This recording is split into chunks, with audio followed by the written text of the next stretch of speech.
Segment 7A, Introduction.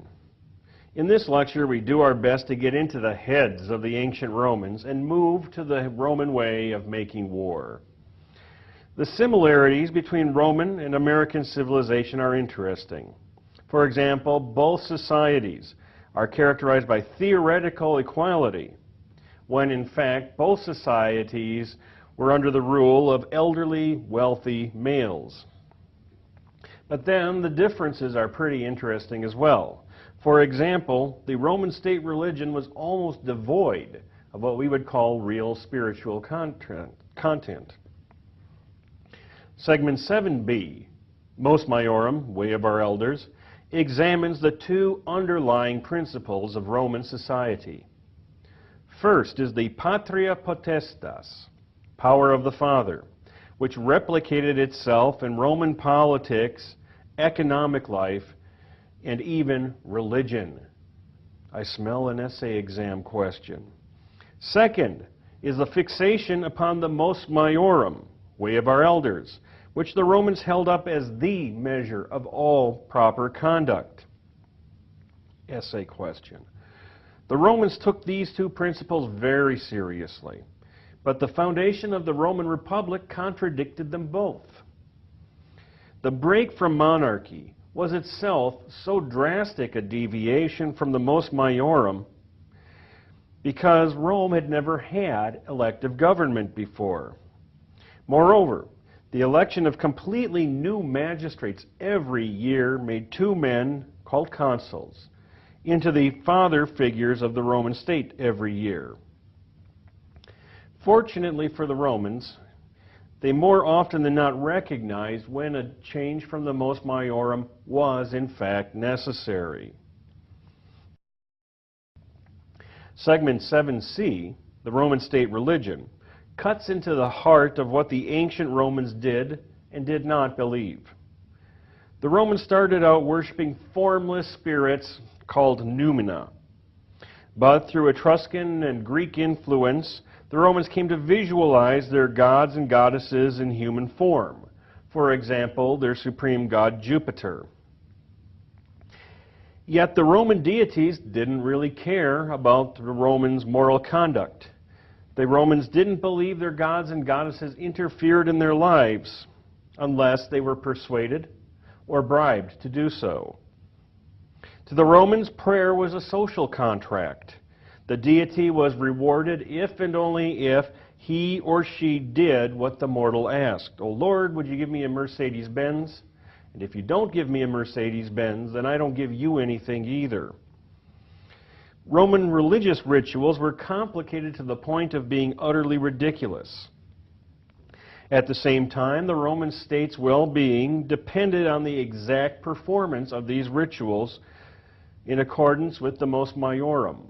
So these ridiculous rituals would be performed over and over and over again until they were done correctly. In segment 7D, Wars and Peaces, we examine some of the major reasons for the Romans' military success. First, every Roman citizen was automatically a soldier, which was a great source of civic pride.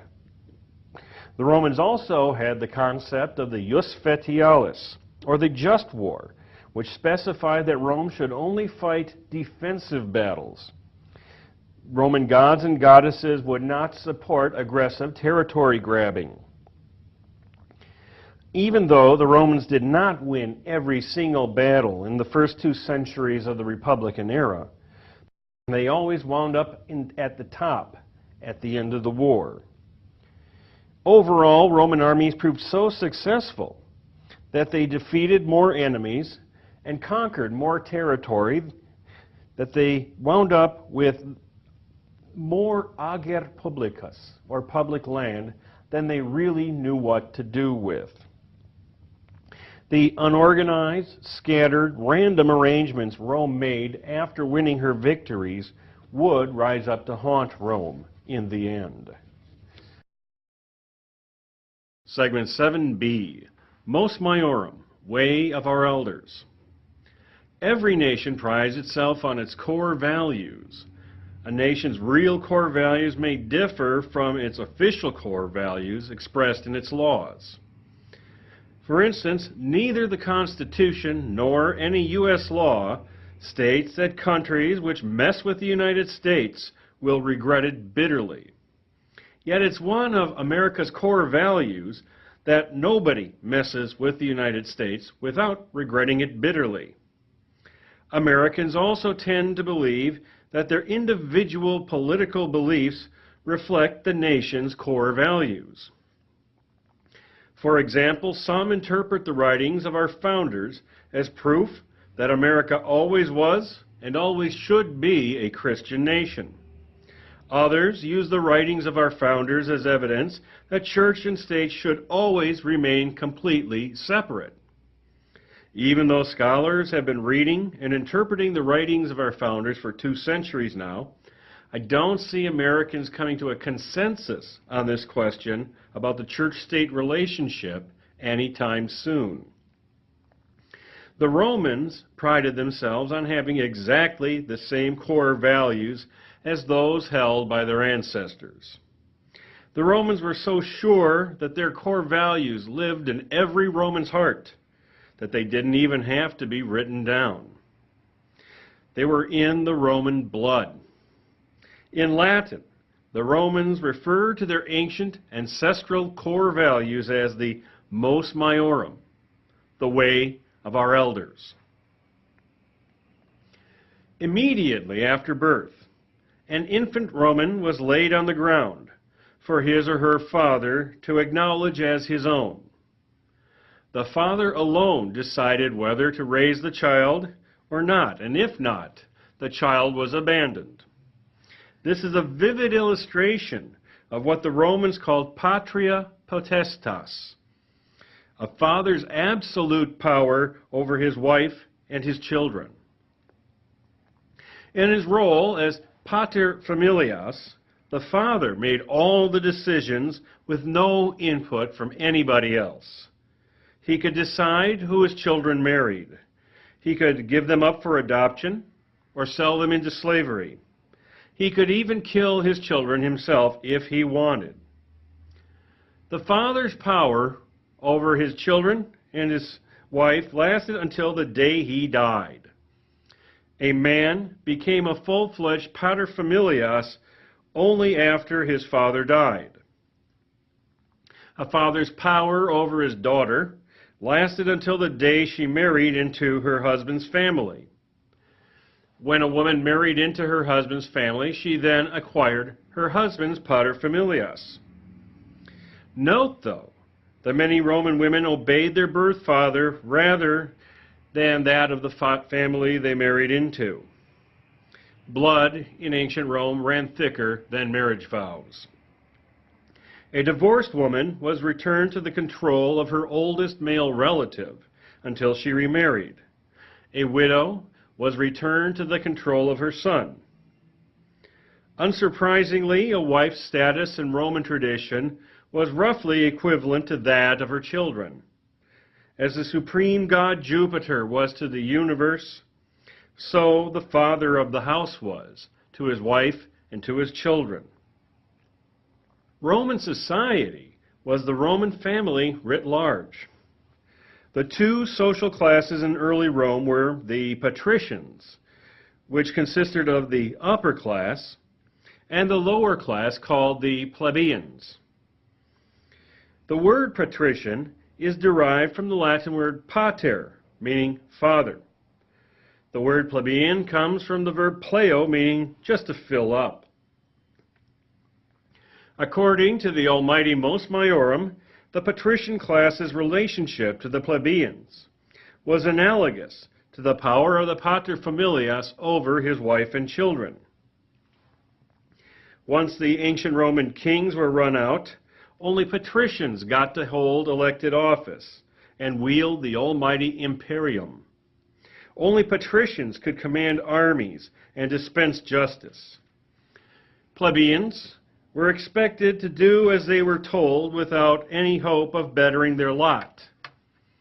Marriage between the 2 classes was strictly forbidden.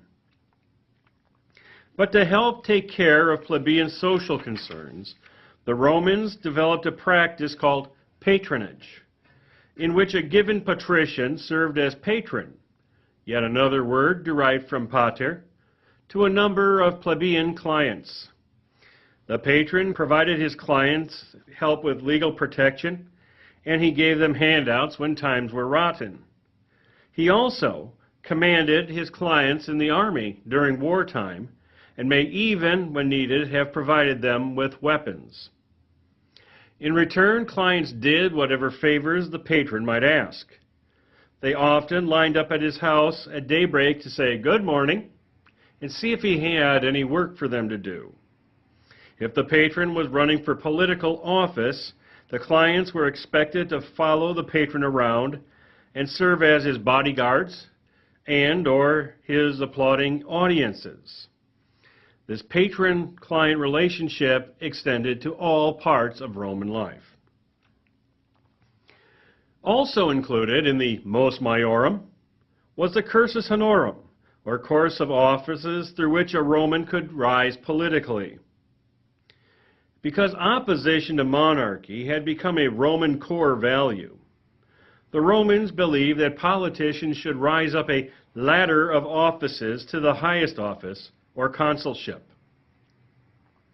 While a politician didn't absolutely have to be a certain age to run for office, or even to hold the previous office in the cursus honorum, exceptions were very few. Holding a magistracy twice in a row was very strongly frowned upon by the mos maiorum. And here the offices come from the top down. 2 consuls, minimum age of service 43 years old. They could summon assemblies, could command armies, and possessed imperium. 2 praetors, minimum age to serve 40, could conduct trials in the forum, could command armies, had imperium. 4 aediles, minimum age to serve 34, oversaw public works and put on public games at private expense. 10 quaestors, minimum age to serve 31, affiliated with the Roman treasury, and the election to quaestor carried with it automatic appointment to the Roman Senate. 3 other offices existed outside of the cursus honorum. 10 tribunes, or protectors of the plebeians. They had to be completely of plebeian blood. They could veto anything that was going on anywhere, anytime in the Roman state by saying the Roman word for veto, which is veto. And anyone who laid a finger on a tribune during his term of office was to be punished severely and immediately. 2 censors were elected every 5 years from among the ex-consuls. They had a census, or a counting of all citizens, and they examined senators for morality. Finally, there was the office of dictator. The dictator was elected only in case of severe emergencies. The dictator held office alone for no more than 6 months and worked with an assistant called the master of horse. Once the dictator's term was over, he was through, regardless of whether he had solved the problem or not. Finally, the Romans had 3 official popular assemblies in descending order of importance. The Centuriate Assembly, which elected consuls and praetors. The Tribal Assembly, which elected aediles and quaestors. And the Assembly of the People, which elected tribunes. Any of these 3 assemblies could and did pass laws which were binding upon the Roman state. The 4th and most powerful assembly, the Senate, otherwise known as the patres or fathers, was officially just an advisory body. It could not, supposedly, pass binding laws. But the Senate's advice basically, according to the Mos Maiorum, had the force of Roman law. In other words, the Senate had patria potestas, the power of a father, over the Roman government. And what a Roman's father said was what a good Roman did. Yet, another part of Rome's genius included its ability to move away from the Mos Maiorum when it was clearly necessary. The foundation of the Republic, supposedly in 509 BC, was just the first example. Another example is Rome's creation of its first written law code, the Code of 12 Tables, around 451 or 450 BC. The plebeians had gotten fed up with how the patrician magistrates interpreted the laws which had not yet been written down. It seemed that no matter what the circumstances, the laws somehow always went against the plebeians. After decades of agitation, a code of laws was drafted and adopted. Granted, the resulting Code of 12 Tables was not a systematic set of laws. It still favored the patricians.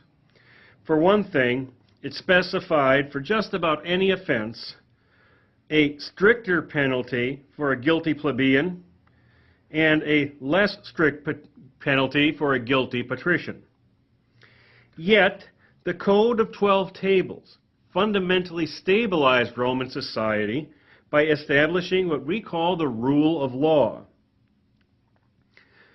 Over a period of time, through a process called the conflict of the orders, the plebeian class built upon the rule of law to win further concessions, such as the right to elect tribunes, to marry into patrician families, and even to hold the consulship.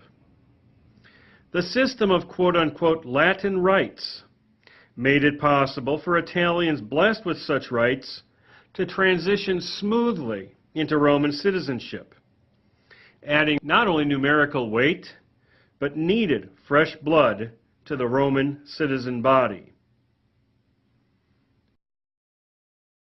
Segment 7C, the Roman state religion. Like most ancient societies, the Romans started out worshiping animistic deities, that is, gods and goddesses with no particular human personality and no particular human appearance. These animistic deities, or noumena, were generally connected with agriculture and the home.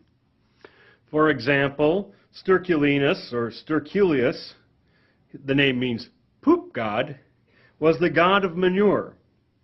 Bizarre as the concept of a poop god sounds to us 21st century city slickers, the Romans may not have understood why poop made such an effective fertilizer. They knew only that it worked. And the Romans intended to keep the poop doing its job, of course, by offering thanks and praise to Sterculius, the poop god. Even when Rome became more urbanized after it became the largest city in the world, this sort of animistic deity remained popular.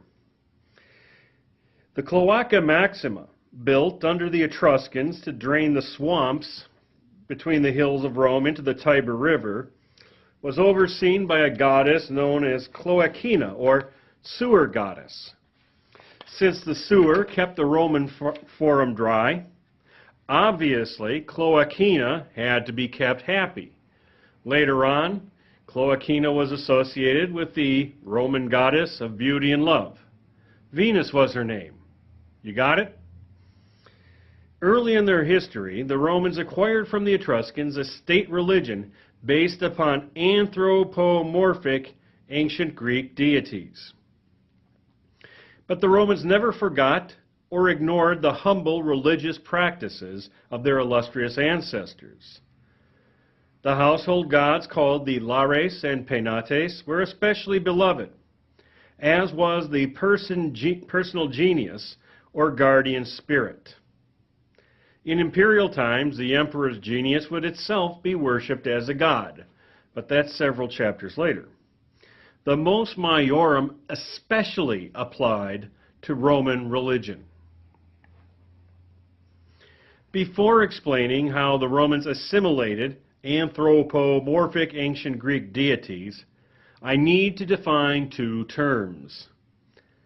First, the word anthropomorphic means that these gods and goddesses basically look and behave like mortal men and mortal women. Only they're more stronger, more beautiful, and immortal. Belief in anthropomorphic deities usually becomes more common as the civilization becomes more advanced. An anthropomorphic deity with a human appearance and human personality traits often seems easier to understand and easier to persuade than an animistic counterpart. The animistic supreme god of the archaic Romans was Jupiter, or Shining Father. Jupiter was quite literally a lightning bolt. He likes to strike oak trees, which became the official tree of this animistic god. Through a process called syncretism, the Romans gradually adopted the Greek gods and goddesses, usually in Etruscanized form. Syncretism suggested that Jupiter basically was equivalent to the Greek god Zeus, hurler of thunderbolts and the #1 cause of pregnancy in ancient Greece. Through syncretism, Jupiter's wife Juno became associated with Zeus's wife Hera. The Roman housecraft goddess Minerva became associated with the Greek housecraft goddess Athena. The sewer goddess Cloacina became associated with the love goddess Venus. It's generally assumed that the funky Etruscans were also involved in this process, as many Etruscan deities show both Greek deities' names and the Roman deities' personalities. Finally, the Roman anthropomorphic gods and goddesses made up a family, ruled in the very best Roman sense by the great, shining paterfamilias, Jupiter, formerly a lightning bolt. Unlike the major religions of the Roman world, and certainly unlike the Judeo-Christian tradition in which most, if not all of us, are brought up, the ancient Roman deities didn't care at all about things like human morality or human actions. The relationship between Romans and their deities was not a spiritual bond, but a business contract. A Roman prayed for favor from a god or goddess, and offered to do the deity a favor, if and only if the deity provided a favor. In Latin, this was called do ut des, or I give so that you may give. If the favor was granted, the Roman was expected to carry out his or her end of the bargain. If the favor was not provided, the Roman was under no obligation to do anything. In the case of the official public rituals dating back to Rome's second king, Numa Pompilius, these rituals had to be performed exactly as handed down, or again, the gods would be angry.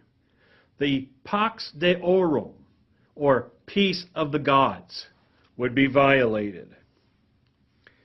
If there was any flaw in the ritual, or the sacrificial animal made the wrong noise, or the priest mispronounced a phrase, or someone in the audience started laughing, the entire ritual had to be started again from scratch, a process called instauratio.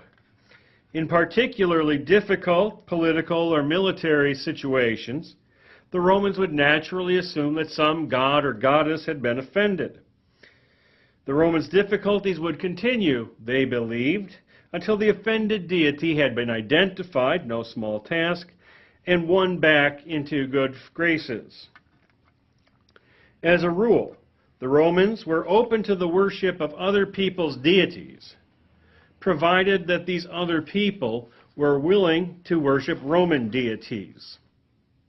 The only exception was made in the case of religions which seemed to go against the official Roman core values, such as the Bacchic ritual of Dionysus in the 2nd century BC, and the Jewish grouping known as the Christians, who emerged in the 1st century AD. We can speak of the Romans' religion as a state religion, because it was run by the Roman state for the good of the Roman state. In the days of the monarchy, the king was the supreme priest of the religion and appointed all of the other priests. In republican times, the chief priest, or Pontifex Maximus, was elected, as were the members of the other lesser priesthoods. The magistrates of the Roman state also had the right to consult augurs, haruspices, and other brands of fortune tellers on behalf of the state. Practically from Rome's founding, kings and then magistrates built huge temples to the great gods and goddesses, especially the Capitoline trio of Jupiter, Juno, and Minerva. Each temple became the site of rituals enhancing the glory of the Roman state and the glory of the magistrate who built the temple. Although the Roman state religion was a great unifying factor in Roman life, it failed the Roman people in one crucial respect. The Roman gods and goddesses didn't care about humans, so there seemed to be no reason for human existence. Just be a good Roman, do your duty, don't ask questions.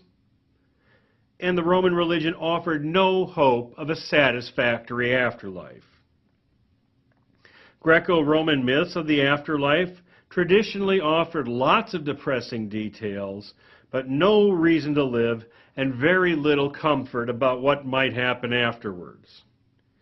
So the Roman people as a whole would turn to other forms of worship to better meet their spiritual needs.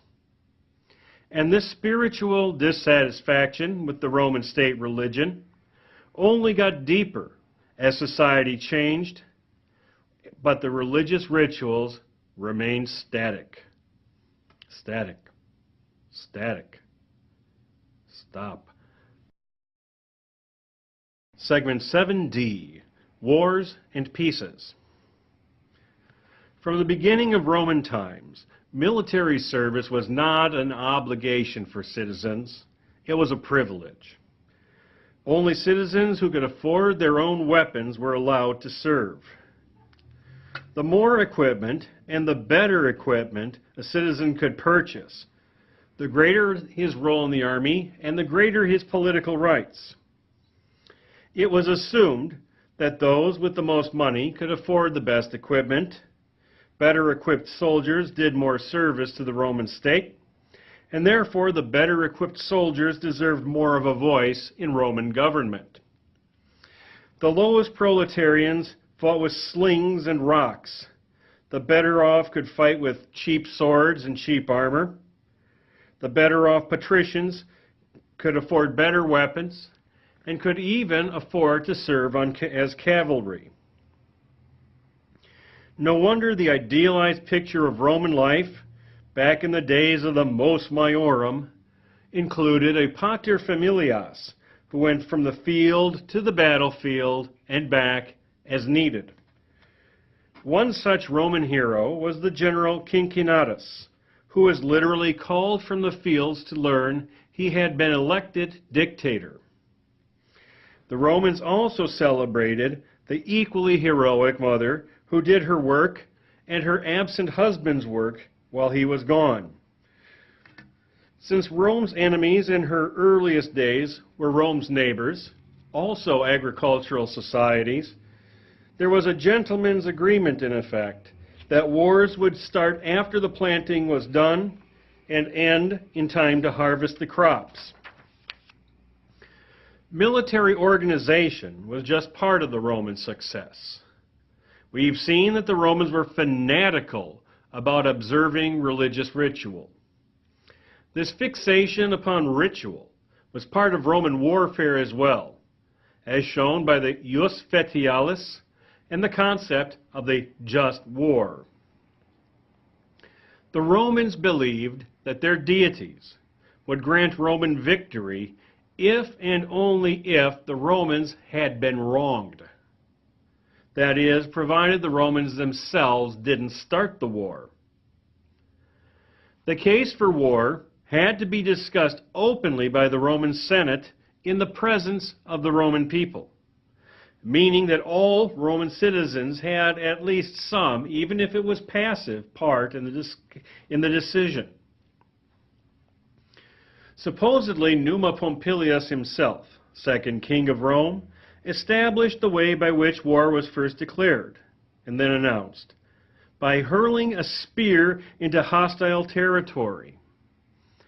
If the hostile territory was too far away, say in Carthage, a spear could be hurled into a special part of the forum which had been reserved and labeled hostile territory for just this purpose. Official law, or jus fetialis, was a distinct and unique reflection of Roman religious scruples. On the other hand, even the most monstrous and greedy dictators, like Hitler and Stalin in the last century, have tried to present themselves as the aggrieved party before unleashing what is clearly an aggressive war. The Roman army fought as well as it did in large part because all but the poorest of Roman citizens had a personal stake in the army's success.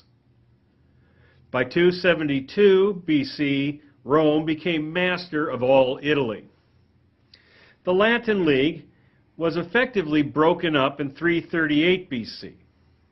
Its cities had received Latin rights, which usually but not always led to full citizenship. The Etruscan cities were not so much defeated as they were assimilated, and they tended to receive full Roman citizenship as soon as they were taken over.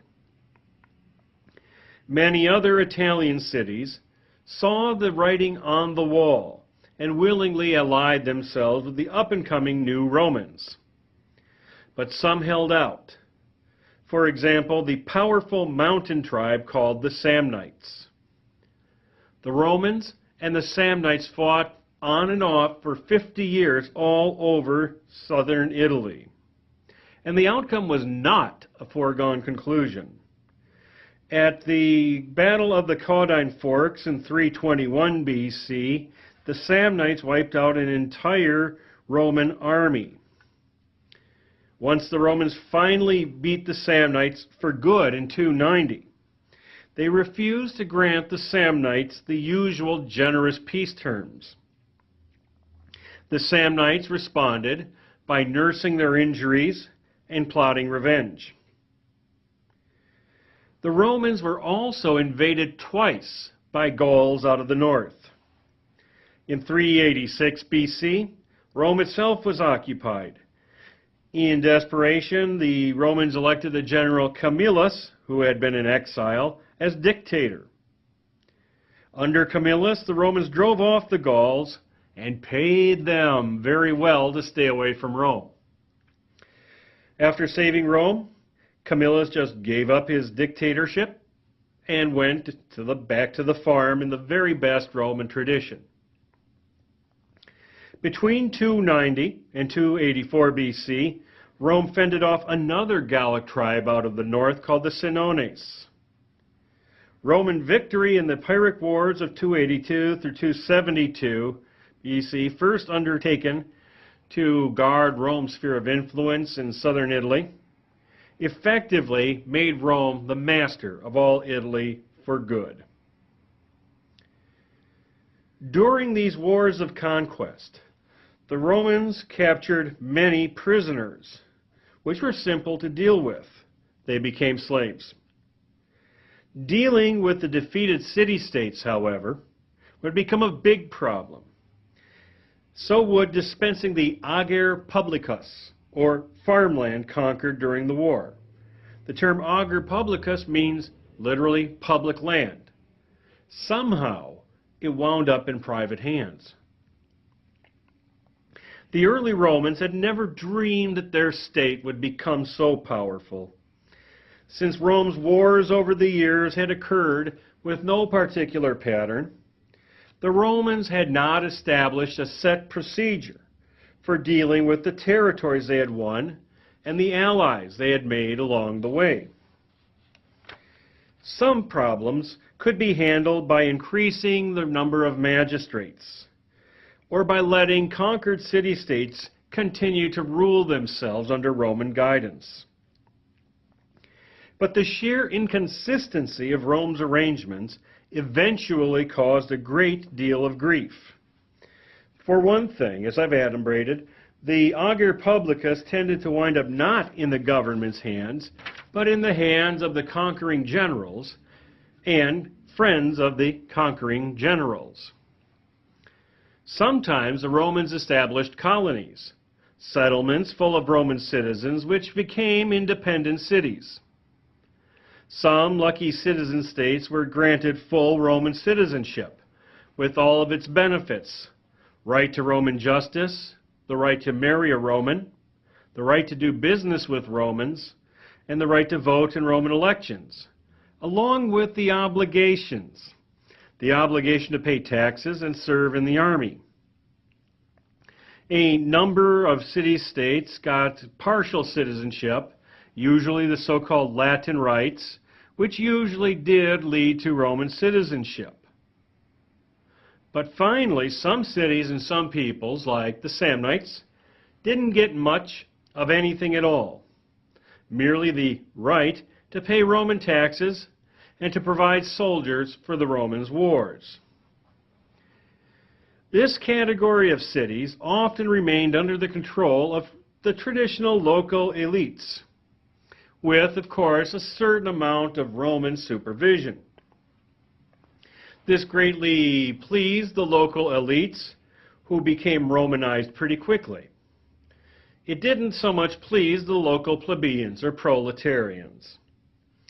From time to time, some forward-thinking Roman politician would come up with some sort of plan for creating some kind of common Roman citizenship and having it go throughout Italy. But ideas of this sort tended to get very dangerous to the men who had them. Under the Roman client-patron system, any city receiving full Roman citizenship in this way would automatically become the client of whichever Roman politician had gotten citizenship for them. Such an individual power, of course, would fly in the face of the mos maiorum. Eventually, the Romans preferred to fight the bloody and stupid social war of 91 to 88 BC rather than grant citizenship to all Italy. Only the prospect of the war in the East made the Romans give in. But that is another story. Segment 7E, Conclusions. 1. Dad's the boss. Roman society is the Roman family writ large. Pater familias, patria potestas, patricians, patres, Jupiter. The base P-A-T-R, meaning father, is present in the name or title of each of Rome's most important authority figures. Even though the Romans were proudly democratic after 509 BC, or whenever they really did kick out the last king, their society was based on a nuclear family, a base family in which the father exercised absolute power, including that of life or death. The Republic's annual elections and collegial magistracies were designed to make one-man rule impossible. The tensions between democracy and patriarchy were too strong to go away, and they too wound up rising up to defeat Rome in the end. 2. One people, one religion.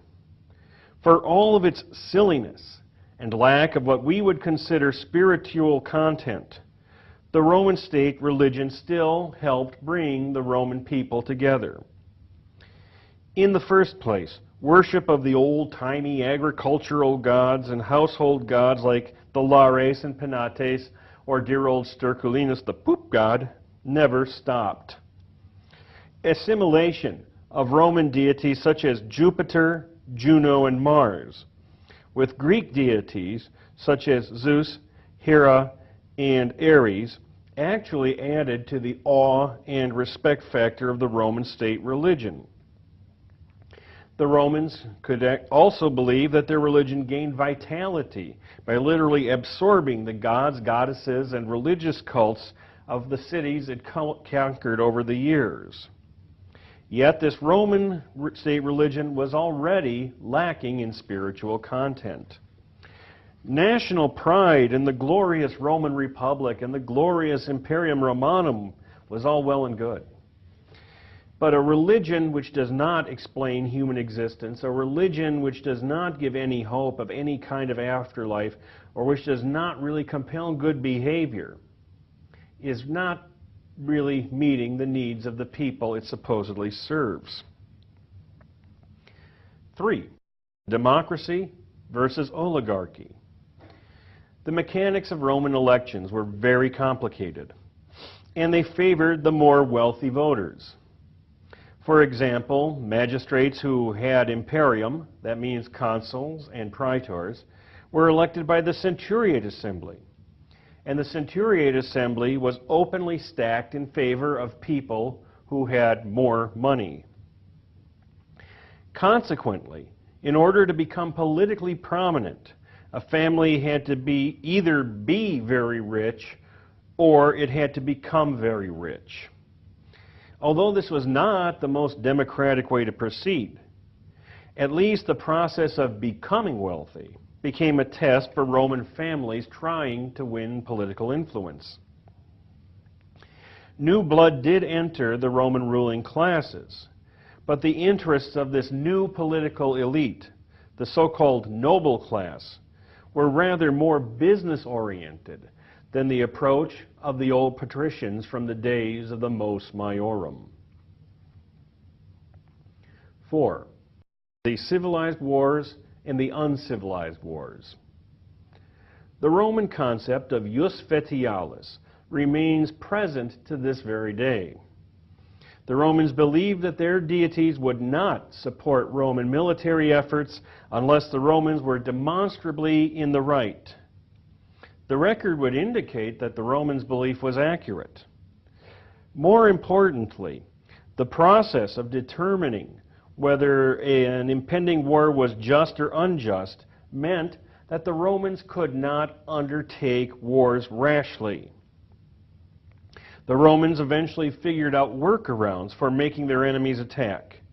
They found workarounds for convincing their deities that they were really in the right no matter what happened, much as societies do today.